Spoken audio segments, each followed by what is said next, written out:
Welcome again to the channel. आज का हमारा टॉपिक है safety precautions in haematology. Haematology section में हमें कौन कौन से सेफ्टी प्रिकॉशंस लेने चाहिए। वैसे तो मैंने एक वीडियो बनाई हुई है जिसपे ये लिखा होता है कि हमें लैब में कौन कौन से प्रिकॉशंस लेने चाहिए, बट आज जो मैं टॉपिक लेके आई उसमें एक स्पेशली एग्जाम में क्वेश्चन भी आया होता है कि हेमाटोलॉजी सेक्शन में कौन कौन से सेफ्टी प्रिकॉशंस लेने चाहिए। तो आज मैं उसी के ऊपर एक वीडियो बना रही हूँ। तो सबसे पहला जो प्रिकॉशन है जो हमने लेना है,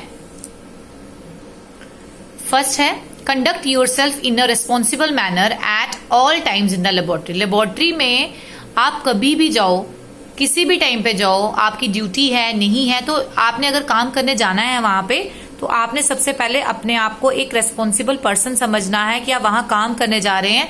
तो you should be responsible for anything happen in the laboratory. Laboratory में कोई भी चीज होती है, you should be responsible for that. Second, follow all written and verbal instructions carefully. Lab section में रिटन और वर्बली जो भी इंस्ट्रक्शंस होती हैं आपको उसको केयरफुली फॉलो करना है, either you are a student और you are a employee. Third point है hand washing is one of the most important safety practice. Hand must be washed with soap and water. The hands must be thoroughly dried. Hand washing जो है वो सबसे important है क्योंकि एक hand ही है जिसके थ्रू इन्फेक्शन जो है वो हमारे अंदर, हमारे घर पे, हमारी किसी भी बिलोंगिंग्स जो होती हैं चीजों पे जाती है। तो हैंड वॉशिंग जो है वो प्रॉपर होनी चाहिए। किसी भी काम को करने से पहले आपको हैंड वॉश करने हैं और हर एक प्रोसीजर होने के बाद भी आपको हैंड वॉश करने हैं। और जब पूरी लैब में काम खत्म हो जाएगा उसके बाद भी आपने हैंड वॉश करके ही अपनी बिलोंगिंग्स को टच करना है। देन फोर्थ है eating, drinking, smoking and applying cosmetics और lip balm must be prohibited in the lab work area. हमें लैब में ईटिंग, ड्रिंकिंग, स्मोकिंग कुछ भी नहीं करना चाहिए।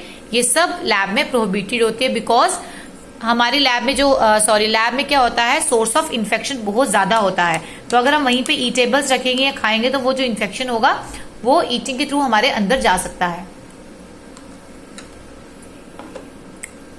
नेक्स्ट पॉइंट है hands, pens and other fomites must be kept away from the workers.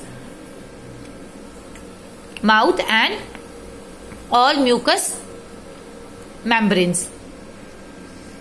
आपके हाथ, आपके पेन और कोई भी चीजें हो वो आपके माउथ से दूर होनी चाहिए। जितनी भी म्यूकस मेम्ब्रेन्स होती हैं, स्लाइड्स बनाई जाती हैं, सीरम होता है, सैलिवा हो, कुछ भी हो, उन सबों से दूर रहने चाहिए आपकी कोई भी चीजें, क्योंकि आप इन्हीं चीजों को टच करोगे, यही चीजें अपने बैग में डालोगे, इन्हीं चीजों को आप घर ले जाओगे तो वो एक इन्फेक्शन का सोर्स बनता है। 6 पॉइंट है food and drink including oral medications. खाना या कोई भी चीज ड्रिंक के लिए, जब चाहे आपकी दवाई ही है या ग्लूकोज टेस्टिंग बेवरेजेस हैं, must not be kept in the same refrigerator as laboratory specimens or reagents or infectious material stored in।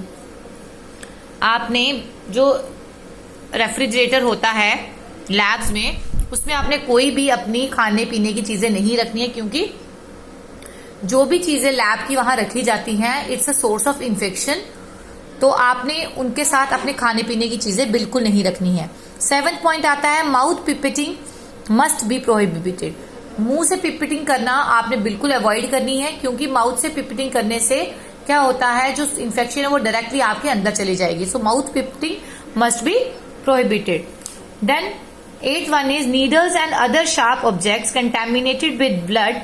कोई भी नीडल्स या अदर शार्प सब्जेक्ट्स जो होते हैं वो मटीरियल वो कभी भी manipulated in any way, means अगर आपको लग रहा है कि हाँ इसको हमने प्रिक किया है या ऐसे स्लाइड बनाई है, कोई भी सिरिंज है प्रिक, उसको हम ऐसे ही कहीं पे भी इग्नोर नहीं कर सकते, उसको हमने डिस्कार्ड करना ही करना है और प्रॉपर तरीके से करना है। किस डस्टबिन में डालना है, रेड में, ब्लैक में या ब्लू में, ये आपको प्रॉपर पता होना चाहिए।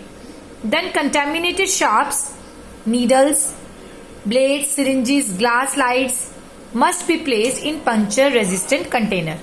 आपकी ये सब जो चीजें हैं, ब्लेड जो होते हैं, सिरिंजेस जो आपने यूज की, ग्लास स्लाइड्स जो हैं, ये सब कहाँ होनी चाहिए, पंचर रेजिस्टेंट कंटेनर में, ताकि उसके अंदर जाने के बाद ये किसी और को इन्फेक्शन क्रिएट ना करे। और वो भी जो डस्टबिन में आप डालते हो वो अप्रोप्रिएट लेबल होना चाहिए। Then 10th point is procedure जैसे as removing caps when checking for clots, filling hemocytometer chambers, making slides बनाना, या हेमोसाइटोमीटर सीबीसी काउंट के लिए हेमोसाइटोमीटर को फिल करते हैं, उस चैम्बर को फिल करते हैं उस समय, या जब आप क्लॉट्स को चेक कर रहे हो, देख रहे हो कि क्लॉट्स कहीं इसमें क्लॉट तो नहीं है, तो मेकिंग डाइल्यूशंस बनाते समय या स्पेसिमेन डालते समय must be performed. Removing cap जो होती है वो जरूर होनी चाहिए behind a barrier such as a plastic shield और protective eyewear should be worn. जब भी हम ये काम करते हैं हमने आई के आगे आई शील्ड पहनी होनी चाहिए, आई वेयर जरूर होना चाहिए, या कोई प्लास्टिक शील्ड के बाहर ये सब चीजें होनी चाहिए ताकि हमारे जो फेस को है वो कवर करे। जैसे हम कोई ट्यूब खोल रहे हैं, ठीक, चेक करेंगे इसके अंदर क्लॉट तो नहीं, जैसे आपने ट्यूब खोली हो सकता है वो ट्यूब के साथ ही चिपका हो या स्पिल हो जाए तो वो डायरेक्टली आपके फेस पे आएगा। तो ऐसी कोई भी चीज करने से पहले आपने क्या करना है, प्रॉपर आई वेयर पहना होना चाहिए। Then personal protective clothing and equipment must be provided to the worker, जैसे कि ग्लव्स हो गए, एप्रन हो गया, कोट हो गया, लैब कोट हो गया, गाउन हो गया, या स्लीव प्रोटेक्टर होगी। ये सब जो भी वहां पे वर्कर है उसको अपना या तो ऑफिस वाले प्रोवाइड करेंगे या उस पर्सन को वो अपना खुद खरीदना है, ताकि जो भी उसकी बॉडी है या जो भी चीजें हैं वो फ्री फ्रॉम इन्फेक्शन रहे। सो ये थे 11 पॉइंट्स हमारे किसके, लैब प्रिकॉशंस इन हेमेटोलॉजी सेक्शन, सेफ्टी प्रिकॉशंस इन हेमेटोलॉजी सेक्शन। वीडियो पसंद आया हो लाइक शेयर सब्सक्राइब जरूर कीजिएगा। Thank you for watching my channel.